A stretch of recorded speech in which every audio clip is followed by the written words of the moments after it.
It's Hummel. I've practiced it a bit already, but still not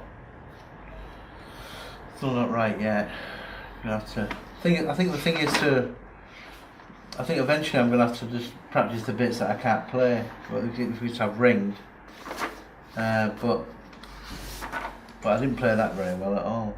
I'm going to have to be better than that. Yeah, it's Hummel. It's a trumpet concerto. 1981, 82. Managed to get a job at the Stork Club in London, down just off Regent Street, and then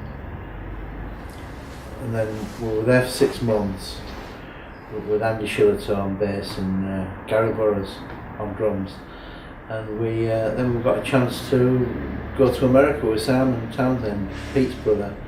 So we did that. Then we went back and recorded at the Hit Factory in New York. Album's called Simon Townsend's Moving Target. And after that, I sort of came back. Today I'm playing at Leonardo's.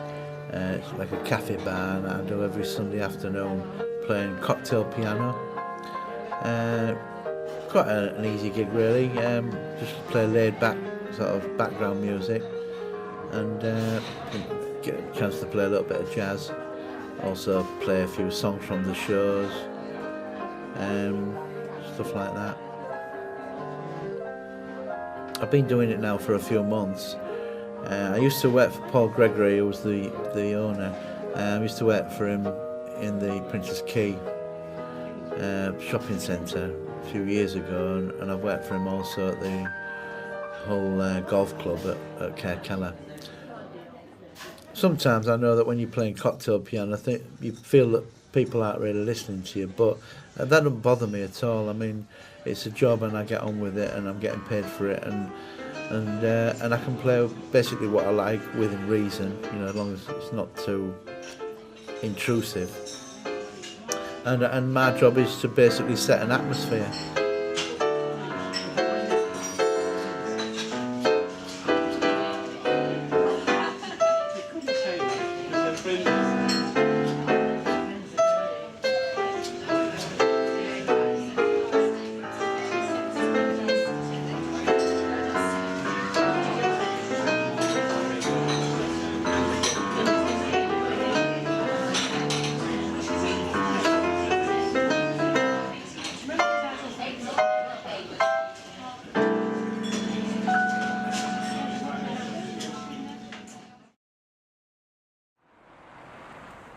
When I was at Leeds College, I met Annie, and the reason why I met her was because she wanted me to help her with her singing, or she wanted somebody to help her with her singing, and I helped her, and I used to play the piano for her, and we had a relationship, and she became pregnant, and we've now got a son called John Paul, who's 28, and he lives in Italy, and he teaches English as a foreign language.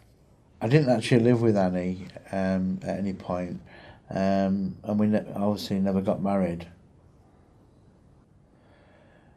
Well, at the time I went to work in London, and I was at the Stork Club in London, and then later on I went to America. I was in a band, and we toured around America, and that was it was a good time and a bad time, because later on we made an album, but I had a bit of a nervous breakdown. Love is the reason I want your way. Love is the reason you came to stay with me. You're here with me today. Eventually I did get married to Kath, and we had 2 children, Lisa and Ruby, 2 girls. Well, I met Kath at a club that I was working at called the Cherokee Club, and she used to go in there, and I was the resident keyboard player. We were together for about 19 years, but we're now divorced. Both my girls are musical. Lisa is into musical theatre, and she goes to Northern Theatre. She's got a place at Hull College on the degree course there, but she's still auditioning for different places. The youngest daughter, Ruby, she's musical as well. She plays the guitar. She's having lessons from Gary Gilliard. She likes it. I'm not sure whether she's going to do music academically or not. We'll have to wait and see what happens. I'm very proud of my daughters and my son, you know. I mean, not because they're all musical, they are all musical. My son is a good singer, although he doesn't actually do it professionally. Yeah, I'm really proud of all three of them. They're great.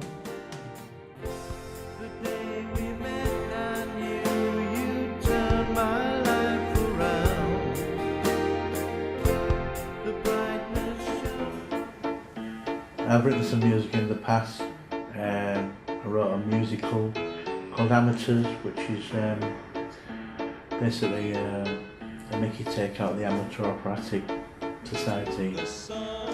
And I've also written a lot of pop songs. In fact, I made an album of pop songs called Opening Out.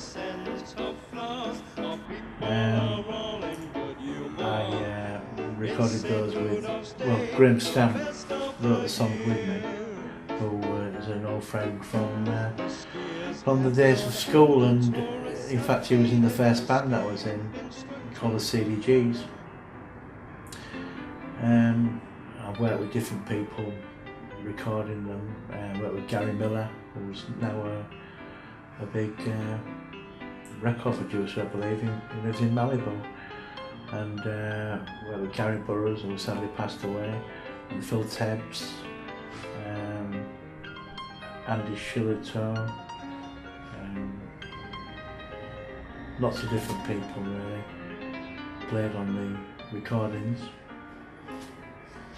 And at the end of the album there's a instrumental that I wrote called Dawn, which is a piano piece.